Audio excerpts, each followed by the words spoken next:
namanya lucu cok. Dan cok ini malah di video itu. Toh be. Puluh yang malah di video mas tuh ini direkam di video. Oh. Dan cuy. Padahal kita di luar kok mengerti pemandangan kayak gini.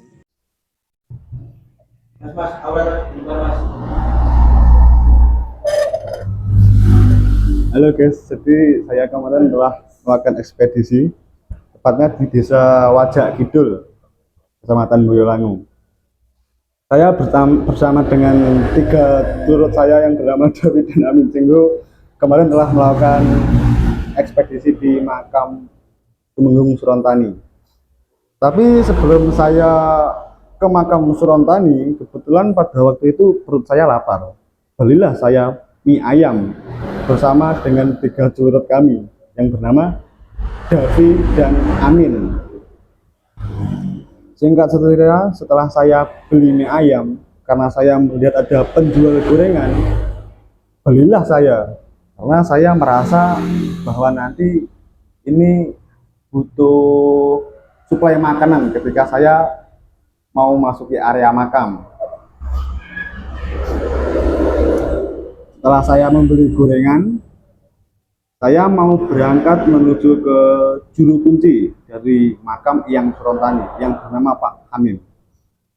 Akan tetapi saya menyadari bahwa waktu itu rokok saya telah habis.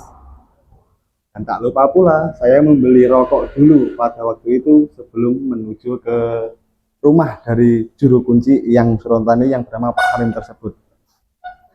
Lalu setelah saya beli rokok, saya lanjut ke rumah dari juru kunci Eyang Surontani yang bernama Pak Hamim. Ya sebenarnya sebagai bentuk formalitas itu. Setelah saya berbahasa basi dengan waktu yang cukup lama, maka saya memutuskan untuk segera menuju ke area makam. Dikarenakan pada waktu itu waktunya sudah sore dan cuacanya agak mendung.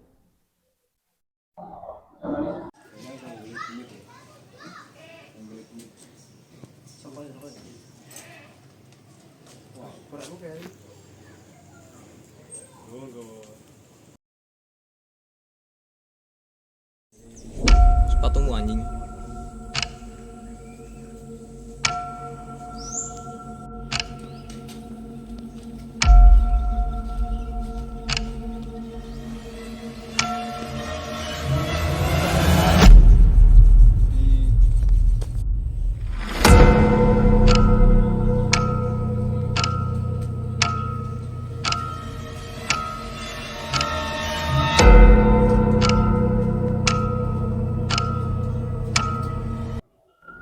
Sesampainya kami di kediaman juru kunci makam, kami langsung dipandu menuju area makam.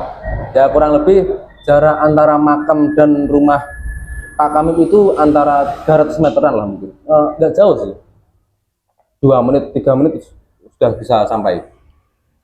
Dan ada wilayah khusus dari makam Tumenggung Surontani tersebut.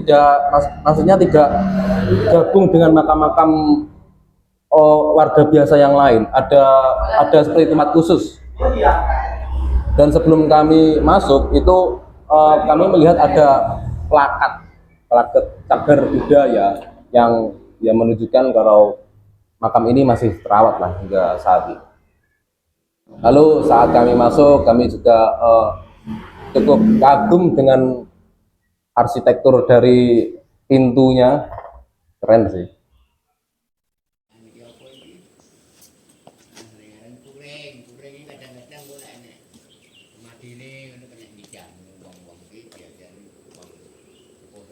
Yang gini ki, ya, iki sing nade iki mak. Yuk dipato.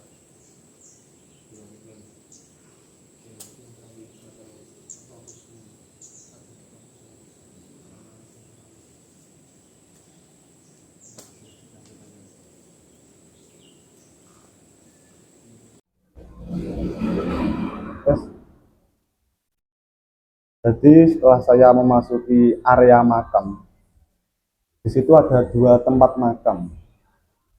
Yang pertama makam di aula dan yang di bawah aula.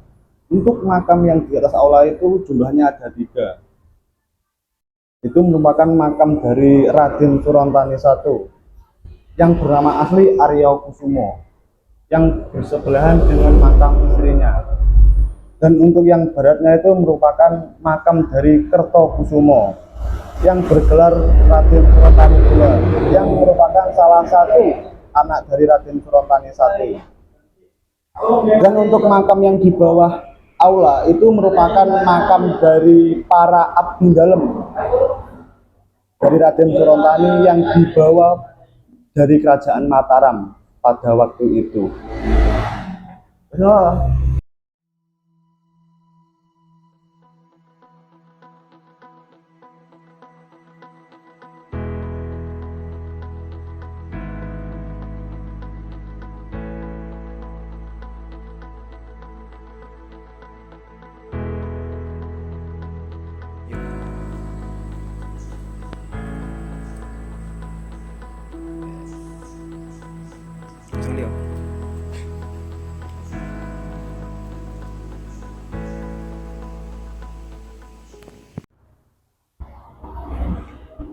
Setelah saya berbincang-bincang kepada Pak Hamid, saya bertanya mengenai biografi dari Eyang Surontani. Saya bisa menyimpulkan bahwa Eyang Surontani ini merupakan senopati dari kerajaan Mataram Islam. Beliau ini merupakan orang kepercayaan dari Sultan Agung pada waktu itu. Kemudian pada abad ke-17, beliau ini disuruh Sultan Agung untuk melakukan ekspansi di daerah Jawa Timur, tepatnya di daerah Wajak. Di daerah Wajak tersebut beliau menjadi tumenggung. Untuk tumenggung, kalau saat ini itu hampir sama seperti bupati. Lalu setelah beliau menjadi tumenggung di daerah Wajak Kidul, beliau disuruh ekspansi di kerajaan Surabaya pada waktu itu. Mengingat bahwa kerajaan Surabaya pada waktu itu merupakan kerajaan besar di daerah Jawa Timur yang berdiri setelah runtuhnya kerajaan Demak pada waktu itu. Tujuan dari Sultan Agung pada waktu itu ingin menjadikan Jawa Timur itu sebagai wilayah dari kerajaan Mataram Islam. Kan ki enek sing noto ngono kena ngomong ngono kuwi. Dadi yang Surontani asline ke Mataram. Terus nyang kene ya pernah dadi akeh. Dheke ya ngatur ekonomi yang Wajak kene iki. Singkat cerita, pada abad ke-17 setelah beliau menjabat menjadi tumenggung di daerah Wajak Kidul, beliau disuruh sama Sultan Agung pada waktu itu untuk ekspansi ke daerah Surabaya. Mengingat pada waktu itu kerajaan Surabaya merupakan kerajaan besar. Mungkin ini sudah pernah saya singgung di bab sebelumnya. Kemudian karena Eyang Surontani ini kalah jumlah pasukan bersama kerajaan Surabaya, beliau memutuskan lari pada masa itu. Beliau lari ke daerah Kediri pada masa itu, tepatnya di Sungai Brantas.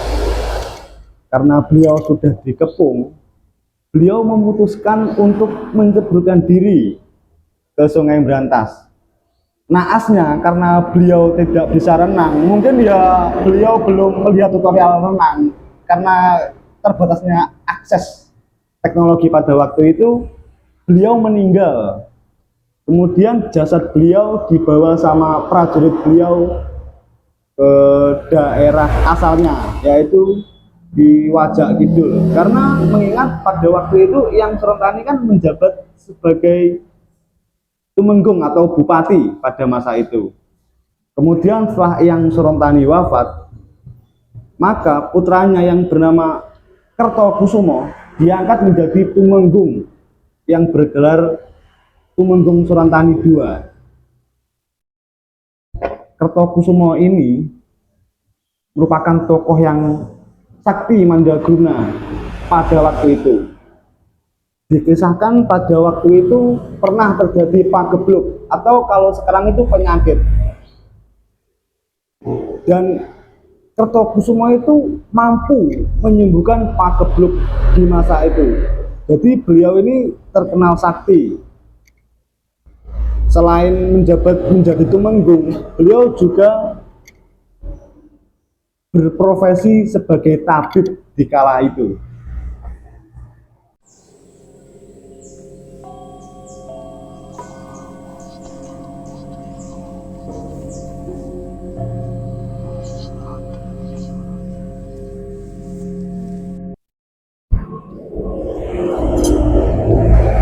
Jadi yang di aula tadi kan ada 3 makam.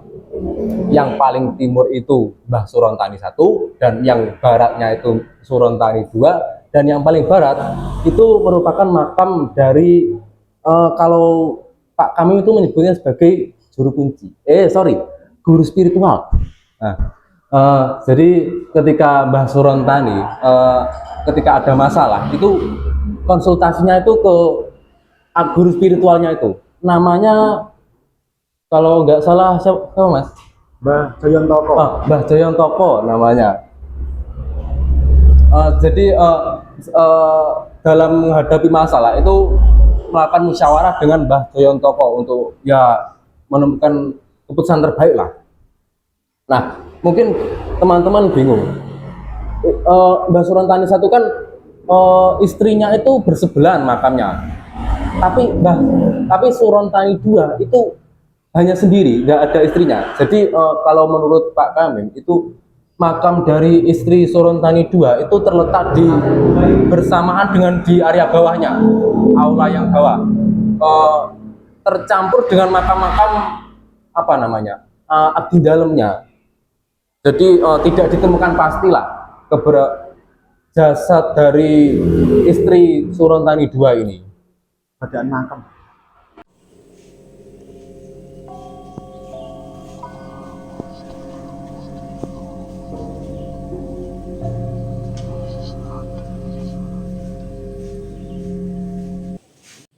Baru nyuting aku arah ini. Seret. Ih, makanya sama nih. Mbah Mudojo, juru kunci pertama. Lah sini. Lho Zo. Iya.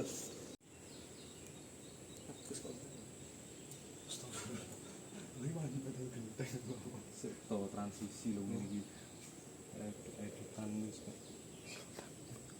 Oke. Tadi mek gaya omongan kayak oh alah iki nek di shortcut ngono.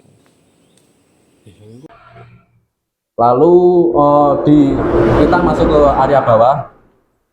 Area bawah itu ada makam dari juru kunci 1. Namanya itu Mbah Joyontoko. Mbah Mujodo. Mbah Mujodo. Namanya itu Mbah Mujodo. Dan narasumber yang kita wawancarai ini merupakan juru kunci yang kelima. Ya, kan.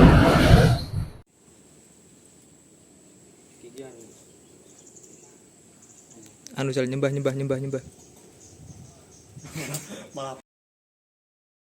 Ya, saat kami jalan-jalan di area makam, kami juga melihat kayak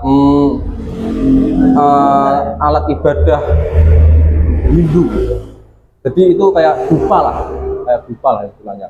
Jadi ketika Mbah Surontani datang ke Wajah itu sudah masyarakat itu sudah mayoritas Islam, tapi belum gimana ya, masih Islam abangan lah katakannya. Jadi tadi dikatakan Mbah Surontani itu datang ke sana untuk menerapkan atau memberitahukan prinsip-prinsip dan syariat Islam. Jadi menyempurnakan Islam di sana. Dan ya masih kental lah budaya Hindu itu.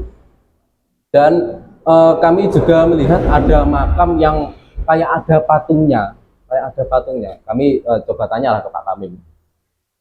Katanya itu kalau dugaan dari Pak Kamim itu saat peristiwa pembantaian PKI 1965 itu makam-makam yang ada kayak gimana ya, patung atau maesanya itu dihancurkan semuanya. Ya mungkin menganggapnya itu kayak musyrik atau fanatisme atau ya mungkin seperti itulah. Kami juga belum tahu pasti. Ya, sudah.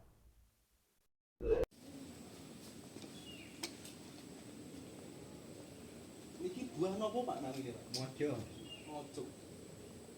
Terus mojo nih. Oleh jamu tak jamu dituku kok ndak oleh ngwate. Dituku kae ndak oleh ngono. Nggih. Aku oleh loro, terus aku tetep anu nandur dhewe kuwi ya kuwi ya. Oke, dan detail dari makamnya ini kami apa ya, notice kalau makam ini sedikit serong, tempatnya ke arah barat daya. Dan dari sepengetahuan kami juga data yang kami dapat, kami belum bisa memberitahukan alasan kok makam ini serong ke arah barat daya. Ya mungkin teman-teman yang tahu bisa tulis di kolom komentar. Sama kami juga melihat di sudut dari makam ada buah mojo. Ya iseng-iseng lah tanya ke Pak Kamim, Pak ini buah mojo ini apakah ciri khas dari Majapahit? Ternyata tidak. itu tanaman sendiri dari Pak Kamim. Ditanam sendiri dari Pak Kamim. Katanya bisa buat obat.